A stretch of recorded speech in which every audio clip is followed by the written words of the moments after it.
Hi, this is Ellie with Full Moonlight Tarot 20, and this is your daily tarot reading. And I'm so glad that this is a love reading and it's not like yesterday with the third party situation, which was kind of upsetting. But I have someone here. Someone in my collective is the King of Swords here. And now you don't have to be a man to be a king here. You have taken on the qualities of this King of Swords. So you are you're being very mature. You're using your head before making big decisions. Like you're very wise. You're really using your intellect and your own inner personal power before you make any kind of decision in your life, especially if it's a big decision. You're very, very discerning, and that is wonderful. Now, you either have two people coming in, a Knight of Cups and a King of Cups, and that's literally a lot of love right there. So I see two scenarios, and this is going to resonate different for different people watching. Don't try to make it fit. The first scenario, I see you have two different people who are trying to make a romantic offer to you. The first is a Knight of Cups, and the Knight of Cups is a little bit more on the immature side, and he is kind of idealistic. The cup cards, usually the court cards, they're very, very emotional people. So they lead with their emotions first before they would use their intellect, and they can be very passionate, but they can also be a little delusional sometimes in more of a negative case.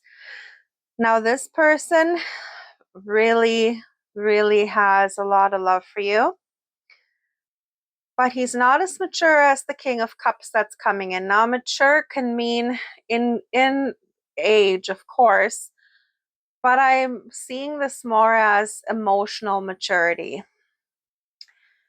Now, where the Knight of Cups is very much leading with his emotions, the King of Cups is more emotionally mature, where he actually knows how to combine his intellect with his emotions and is very conscious how his actions and decisions affect the people around him.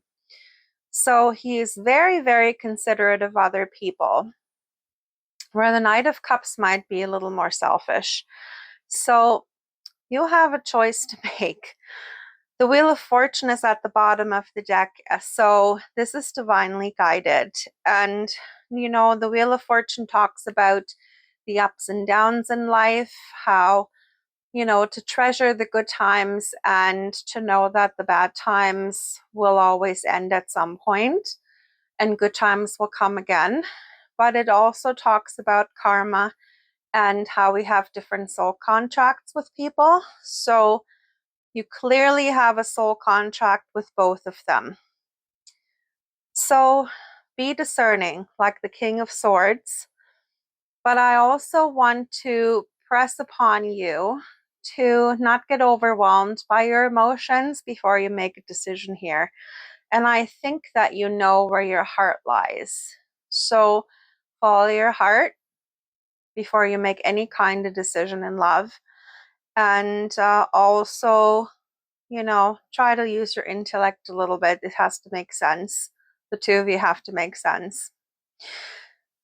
Now, the other scenario I see is that this is the same person. You already know this person. Maybe you're already in a connection. And this is evolving. So it's evolving from the Knight of Cups to the King of Cups, where now this person, maybe your relationship is has matured. Maybe this person has emotionally matured, and maybe this is an offer of commitment. Maybe this is an offer of marriage. Maybe this is the next step.